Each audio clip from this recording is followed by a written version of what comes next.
시편을 읽는 방식은 조금 다릅니다. 그 시편 우리가 보면은 각 편마다 해서 절이 적혀 있잖아요. 근데 사실 이 절을 매기기 전에 이 시편은 하나의 그 시를 다 엮어 놓은 거죠. 그러니까 총 120편의 시를 엮어 놓은 겁니다. 절은 사실은 나중에 후대에 붙은 거고 150개의 시를 가지고 묶어서 편찬을 한 거죠. 시편으로. 그러다 보니까 시편 전체에 그것이 흘러가는 순서와 느낌이라는 것이 있습니다. 전체를 관통하는 분명한 것이 있는데 저는 그것을 붙들면서 한번 말씀을 전해 보도록 하겠습니다. 여러분들 이사 후에 겪는 낯섦에 대해서 좀 알고 계신가요? 이사 다들 한 번씩은 살면서 해보셨을 거 아니에요. 살던 집에서 이사를 해본 분이 아예 없지는 않을 것 같습니다. 이사가 꼭 나쁜 건 아니더라도, 이사가 좋은 일로 가더라도, 더 넓은 집으로 가더라도 이상하게 이 마음 한켠에서 불안함이 찾아올 때가 있습니다. 불편한 것이 찾아온 것이죠. 스위치 위치도 다르고 밤에 불 켜는 것도 괜히 어색하고 또한 사람 없는 집이 괜히 쓸쓸하게 느껴지기도 하고 불안하게 느껴지기도 합니다. 이러한 문제는 집이 문제가 있어서 그런 건 아니죠. 저 역시도 그렇습니다. 제가 신혼 결혼하고 처음에 그 생활했던 것이 11평 정도 되는 아파트였거든요. 경기도 안산에 있는 그 11평 정도 되는 그 아파트에서 제가 신혼 생활을 했습니다. 그러고 나서 두 번째 집이 지금 거처하고 있는 집이에요. 그러다 보니까 저는 전에 집이 작다면 작을 수도 있겠지만 사실 지금도 그 지역을 지나갈 때마다 가슴 한켠이 내 고향에 왔다는 느낌이 저는 듭니다. 그리고 그 집이 얼마나 즐겁고 행복했는지 여전히 그 집에 지금 저희 장모님이 살고 계시거든요. 저희 장모님 명의의 집이었습니다. 그래서 그 장모님이 살고 계신데도 놀러 가면 좁다는 느낌보다는 너무 정겨운 느낌이 저에게 있는 거죠. 이러한 문제는 집의 문제겠습니까? 그렇지 않습니다. 더 좋은 집 가면 더 좋죠. 근데 이러한 문제는 무엇의 문제냐면 우리가 익숙하게 여겨왔던 그 거처가 잃어버렸을 때, 그러니까 우리가 늘 익숙하게 여기던 것이 깨져 버렸을 때 우리에게 닥칠 수 있는 일이라는 겁니다. 그래서 아무리 좋은 집으로 갔어도 때로는 작고 아담하고 나에게 추억과 그 모든 것들이 있던 그 집이 너무나 정겹고 그리운 것이죠. 우리의 인생도요, 이것과 다르지 않은 것 같습니다. 우리는 삶의 변화가 찾아왔을 때 그것이 특별히 막 엄청난 고난이고 특별한 막 엄청난 어려움이 아닐지라도 때로는 이상하게 크나큰 불안감과 상실감을 경험하곤 합니다.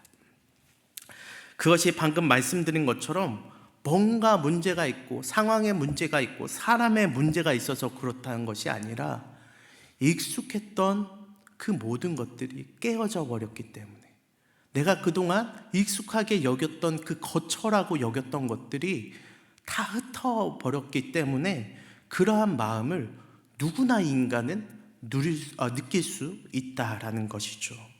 사람만 그렇습니까? 인생만 그렇습니까? 인생이 모인, 또한 예수 믿는 자들이 모인 이 교회 역시도 그럴 수 있다라는 겁니다.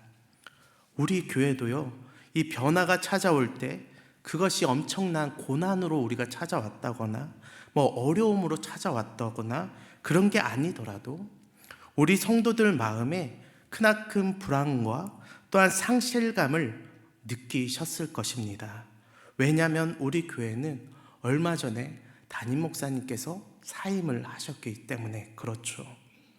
그러니까 뭔가 큰 그런 것이 아니다 하더라도 우리의 마음 가운데 그 익숙함의 거처가 잃어버렸기 때문에 우리에게는 불안감과 그 상실감이 당연히 찾아올 수 있는 것입니다.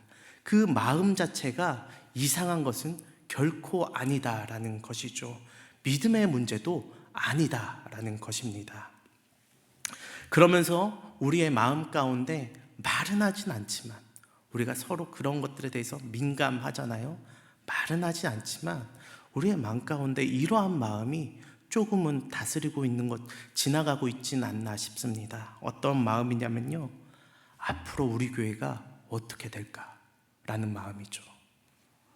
그리고 우리 기신교회가 정말 괜찮을까? 라는 마음들이 우리들의 마음 가운데 괜히 말은 못하지만 우리의 마음 가운데 조금씩은 흐르는 것 같습니다. 제가 불편하지만서도 이러한 말들을 굳이 꺼내는 이유는 오늘 우리가 함께 읽은 이 시편 90편 말씀이 바로 이러한 시대와 이러한 일들 가운데에서, 이러한 질문들 가운데에서 고백하는 기도이기 때문에 그렇습니다. 믿던 바 자신들의 안락한 거처가 완전히 무너져 버린 시대의 사람들이 하나님 앞에서 어떻게든 다시 그 중심을 붙들려고 하는 기도가 바로 오늘의 시편 90편의 기도이기 때문입니다. 그럼 왜 이러한 때에 현상이나 환경에 대하여서 우리가 더 보지 않고 왜 중심을 붙들어야 할까요? 당시에 시편을 기록한 사람들도 분명히 알고 있었습니다. 그들이 분명히 알고 있었던 것은 뭐냐면, 사람은 혼자이거나 아니면 여럿이 있거나 상관없이 누구나 생각보다 이 안정감이 깨질 때 쉽게 흔들릴 수 있는 존재라는 것이죠. 오늘 3절에 보면 이렇게 기록되어 있습니다. 주께서 사람을 티끌로 돌아가게 하시고 말씀하시기를 너희 인생들은 돌아가라 하셨사오니. 아멘. 주께서 너희 인생들은 돌아가라 라고 이야기합니다. 인생이라는 것이요, 가치를 두면 얼마나 가치 있는 것입니까? 한 사람의 인생이라는 것이 얼마나 찬란할 수 있고 얼마나 가치 있고 얼마나 명예로울 수 있는 것입니까? 그럼에도 불구하고 그것을 하나님 앞에서 티끌이라고 표현하고 있는 것이죠. 하나님께서 보시기에는 우리의 인생은 티끌인 것입니다. 그렇습니다. 시편 90편은 인간의 이러한 연약함에 대하여서 숨기지 않고 지금 고백하고 있습니다. 도리어 그것을 너무나 잘 알고 있습니다.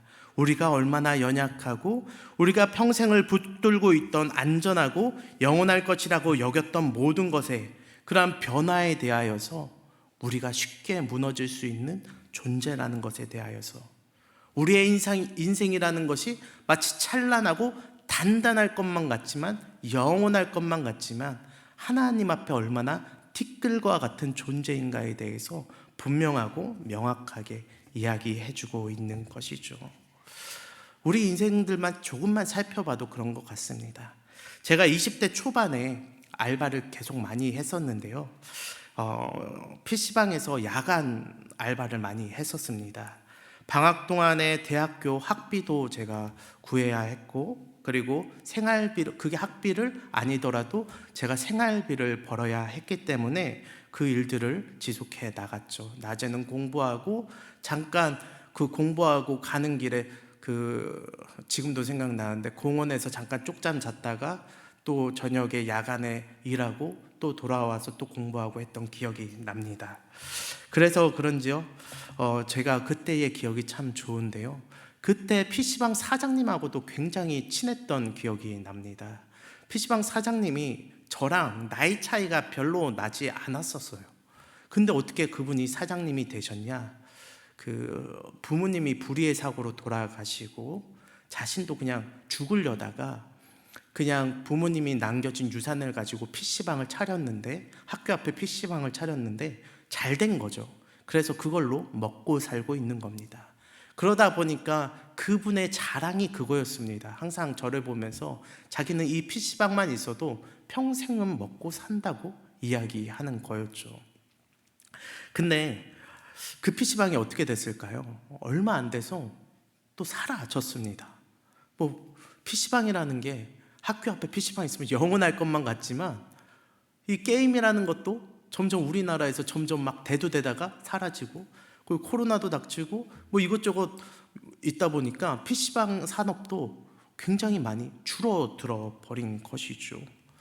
그래서 지금은 제가 어떻게 지내는지 모르겠지만 영원할 것만 같았던 이러한 보험과 같았던 것도 결국 영원하지 못했다라는 것입니다. 그뿐 아닙니까? 아닙니다. 이 PC방만큼이나 우리나라의 이 개인 카페들이 한동안 얼마나 우후죽순 생겨났습니까? 근데 그 카페들도 어느 순간 개인 사업들도 다 이렇게 정리하는 시기가 있었던 것 같습니다. 그래서 요새는 개인 카페는 잘 없고 다 큰 기업의 체인점들만 좀 즐비한 것 같습니다. 그뿐만이 아니죠. 편의점은 또 어떻습니까? 편의점도 우후죽순 많이 생겨나면서 골목마다 많이 생겨났었는데 이 편의점이라는 것도 많이 사라진 것 같습니다. 그리고 한동안 이 편의점과 비교해서 뭐가 떴었는지 아십니까? 바로 교회 십자가입니다. 편의점만큼이나 한 집 걸러서 또 조금 가면 또 교회고 또 교회고, 또 우리나라에서 비행기 타고 이렇게 떠 올라가면 십자가밖에 안 보이더라, 뭐 이런 얘기들 참 많이 했었습니다. 그런데 그 십자가, 그 교회들이 참 이 코로나를 지나면서 얼마나 많이 또 사라졌습니까? 때론요, 사람들이 이런 말을 합니다. 야, 저 교회는 유명한 목사님 계시니까 참 안정적일 거야 라고 생각하고, 또 어떤 교회는 참 이 탄탄하니까 참 부흥이 계속될 거야 라는 이야기도 하고, 또 어떤 교회는 무너지지 않을 거야, 저 교회는 얼마나 오래된 교회인데, 정통이 있는 교회인데 라고 이야기하기도 하고, 또 어떤 사람은 내가 저 교회만 가면 내 신앙도 알아서 살아나지 않을까, 이러한 생각들도 많이 이야기하는 것 같습니다. 그러나 정말 그런가요? 교회들이 다 그렇게 문제가 없습니까? 크고 유명한 교회들도 다 그렇게 문제가 없나요? 우리는 다 보면서 어딘가에서 다 문제를 발견하고, 또 우리 역시도 그거를 보면서 우리의 마음이 흔들리는 것을 볼 수가 있습니다. 본문 5절에서는 이렇게 이야기합니다. 주께서 그들을 홍수처럼 쓸어 가시나이다. 그들은 잠깐 자는 것 같으며 아침에 돋는 풀 같으니이다 라고 이야기하는 것이죠. 이 말씀은 제가 비난하기 위해서 하는 말은 아닙니다. 그리고 하나님께서 너희가 잘못해서 이런 일이 생겼다라고 하는 것도 아닙니다. 오히려 참 이 흔들림 자체가 이상한 일이 아니라는 거죠. 하나님께서 보시기에 우리의 인생 자체가 티끌인 것처럼 우리가 영원할 것만 같았던 것들이 한순간이 사라지기도 하고, 또 잠깐 자는 것과 같이 부흥하는 것도 잠깐일 수도 있고, 또한 아침에 돋는 풀같이 완전히 망할 것 같은 것도 다시 살아나는 것도, 이 모든 것들이 다 하나님께서 보시기에는 다 순간에 그런 것들밖에 되지 않는다라는 것이죠. 결국 우리가 그러한 것들을 바라보면서 어떤 마음을 가져야 되는지에 대해서 이 시편은 이야기하고 있는 것입니다. 그렇게 우리에게 뭐라고 지금 이야기하고 싶은 거냐면, 우리는 늘 무너질 수 있는 신앙을 가져야 한다라는 것이죠. 세상을 살아가면서 우리는 언제나 저것도 무너질 수 있어, 저것도 잘 안 될 수가 있어, 하나님의 이름을 우리가 들고 외쳐나가지만 결국에는 고난이 찾아올 수도 있어 라는 신앙을 우리가 소유해야 한다는 것입니다. 그렇다고 다 괜찮을 거야, 이렇게 낙관적인 마음으로 살아가라는 것이 아니라, 우린 늘 흔들릴 수 있다, 세상은 늘 정의롭지 않을 수 있고, 교회는 늘 완벽한 곳이 아니라는 사실을 기억하며 하루하루 하나님을 붙들면서 겸손할 줄 알아야 한다고 제가 말씀드리고 싶은 것이죠. 그래서 1절에서 이렇게 고백하면서 시작하는 겁니다. 주여, 주는 대대에 우리의 거처가 되셨나이다. 그러니까 완벽하지 않은 것들에 대하여서 거처가 되었다가 그것이 무너지면서 내 마음 가운데 상실감과 어려움을 맛볼 때, 그러한 것이 아니라 우리의 거처는 하나님이셨구나, 이것을 깨달으라고 말씀하고 있는 것이죠. 이 고백이요, 시대적으로 언제 나왔는지를 알면 우리 마음 가운데 좀 더 와닿을 것 같습니다. 이 고백, 시편의 90편의 고백은 모든 것이 잘 될 때 나온 고백이 결코 아닙니다. 당시 사회적으로 이 시편 90편의 그 위치에 엮어놓은 위치를 사회적으로 따져본다면, 시대적으로 따져본다면 사회적으로 왕이라는 것이 사라지고 나라가 망하고 황무지로 변하고 지도자가 보이지 않고 공동체의 미래가 가장 불확실할 때 지금 이 고백으로 하나님 앞에 나아가고 있는 것이죠. 근데요, 더 이전 시대의 노래를 부르면서 신앙을 고백하고 있는 것입니다. 이게 무슨 말이냐? 우리 1절 앞에 보면 뭐라고 적혀 있습니까? 가로쳐 놓고 하나님의 사람 모세 시대의 기도다라는 것이죠. 모세 시대는 그러면 어떤 시대였습니까? 왕도 없던 시대예요.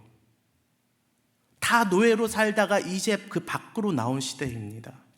수백 명의 사람들이 갈 곳을 몰라서 그냥 광야에서 유리하던 시대입니다.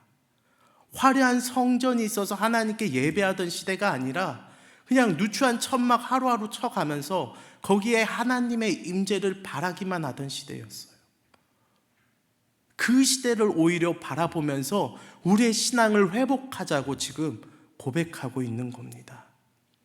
우리가 언제부터 나라의 기반을 걱정했냐?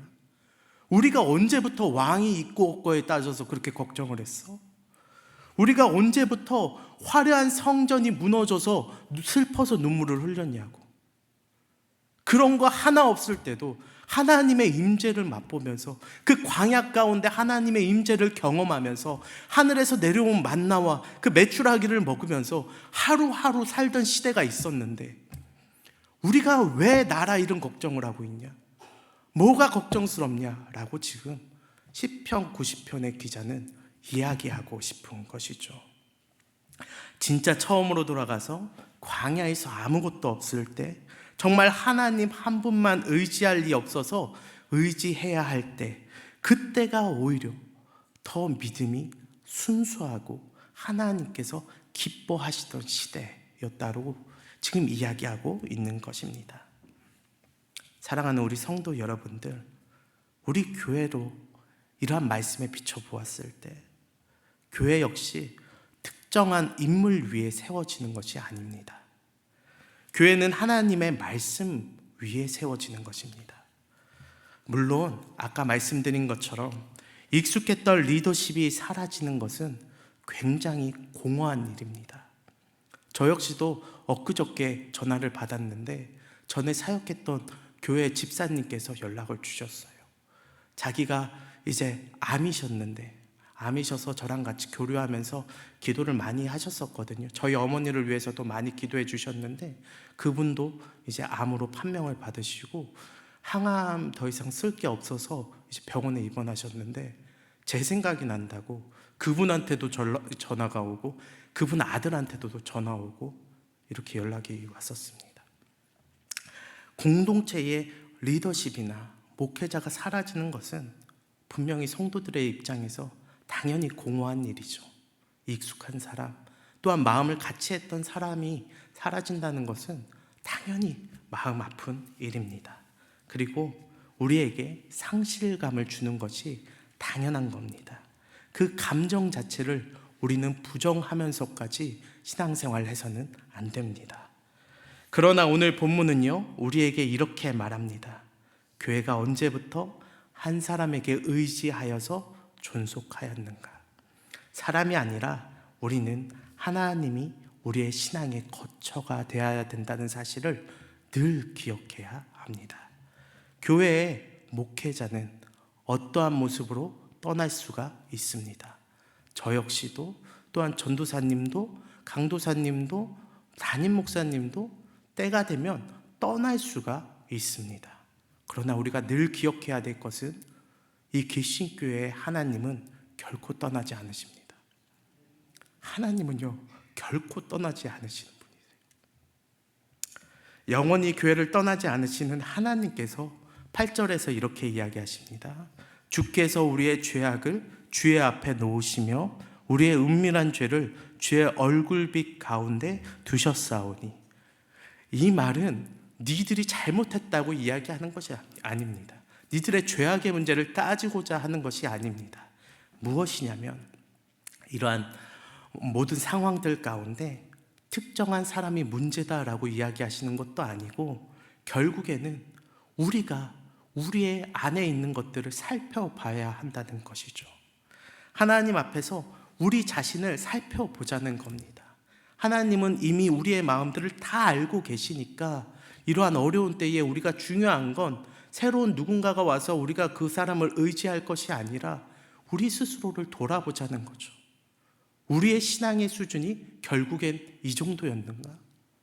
우리 교회의 버팀이 겨우 이것이었는가?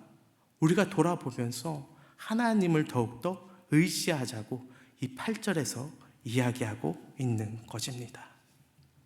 교회는요, 위기 때 사람을 바라보면 분열됩니다. 그러나 하나님을 바라보면 도리어 성숙해지는 것이죠. 기신교회가 이 일을 통하여서 사람을 바라본다면 분명히 이 교회는 분열될 수 있습니다. 그러나 우리가 이때에 하나님을 바라본다면 우리 교회는 더욱더 단단해질 겁니다. 그럼 우리가 어떻게 하나님을 바라볼 수가 있겠습니까? 12절에서 이야기합니다. 우리에게 우리날 계수함을 가르치사 지혜로운 마음을 얻게 하소서. 계수함을 가르치래요. 그러니까 우리가 하루하루 그냥 허송세월 보내지 말라는 겁니다. 올 사람 기다리면서 이 시간들을 그냥 보내지 말라는 겁니다. 하루하루 계수하라는 거예요. 세워볼 정도로 하루하루를 돌아보자는 겁니다. 정말 하나님 앞에 무엇이 옳은 것인지, 우리가 무엇을 붙들었는지, 어떠한 마음으로 하나님께 나아가야 되는지, 우리의 신앙이 사람 중심이었는지, 교회의 구조가 어떠한지에 대해서 의존하고 있었는지, 우리가 정말 하나님을 거처로 삼고 있었는지, 우리는 이 질문들에 대하여서 정리할 수 있는 엄청나게 귀한 시간이 우리에게 주어진 거예요. 신앙생활을 하면서 이러한 시간들이 언제 우리에게 주어지겠습니까? 언제 우리에게 찾아오겠어요? 다시는 못 만날 시간들이 우리에게 주어진 것일 수도 있습니다. 그렇기에 지혜라는 것은 우리의 나를 계수함을 통해서 발견해야 한다는 것이죠. 하나님 앞에서 이 시간을 의미 있게 통과할 때야 그 지혜가 우리에게 찾아오고 우리에게 성숙이 찾아온다라는 것입니다. 마지막으로 시편 90편은 이렇게 끝납니다. 우리의 손의 행사를 우리에게 경고하게 하소서라고 고백합니다. 이 기도는 우리가 다시 그럼 잘해보겠습니다, 이런 기도 제목이 아닙니다. 하나님께 우리의 이 교회를 붙들어 달라고 기도하는 겁니다. 이 상황과 환경을 붙들어 달라고 기도하는 겁니다. 우리의 거처를 하나님으로 삼을 터이니 하나님께서 붙들어 달라고 고백하는 것이죠. 하나님은 여전히 이 교회의 왕이십니다. 그리고 지금도 우리를 거처 삼으셔서 우리를 품어주십니다. 우리 개개인이 교회라면, 예수 그리스도의 몸된 교회라면 하나님께서도 우리를 거처 삼고 계십니다. 늘 그 사실을 기억하시면서 우리가 이러한 고백으로 나아가기를 원합니다.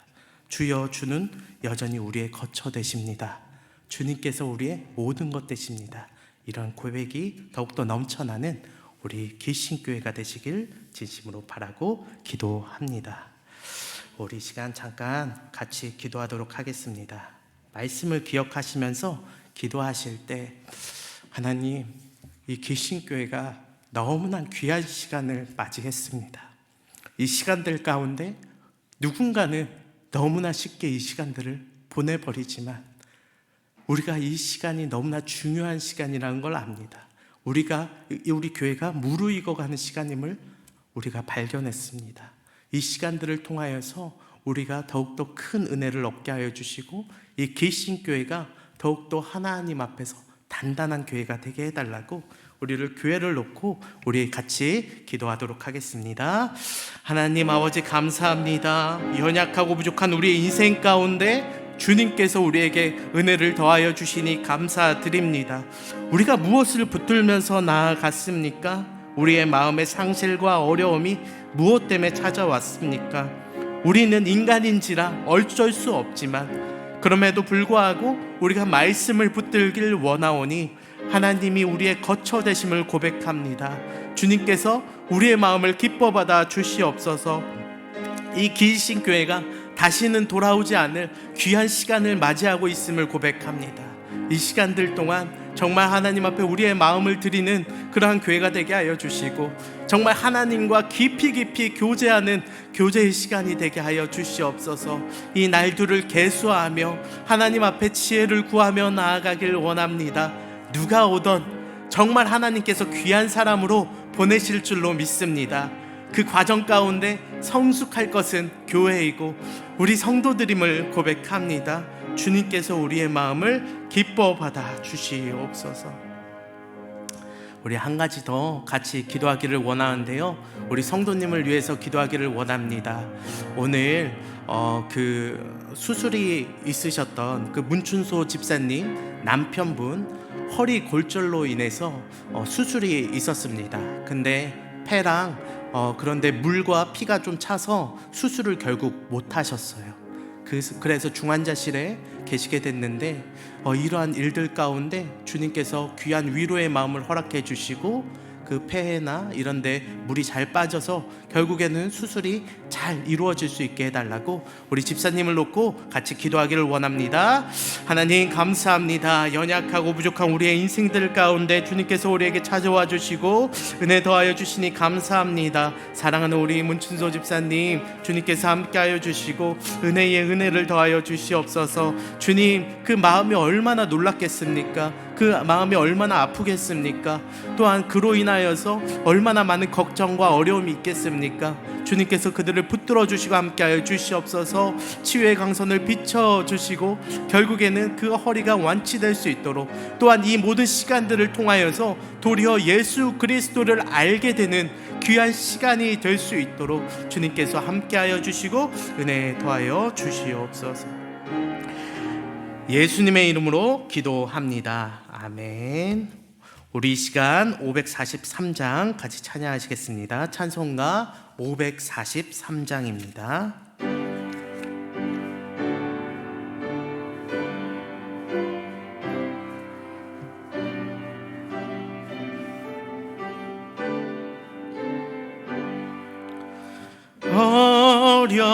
어려운 일 당할 때 나의 믿음 적으나 의지하는 내 주를 더욱 의지합니다. 세월 지나갈수록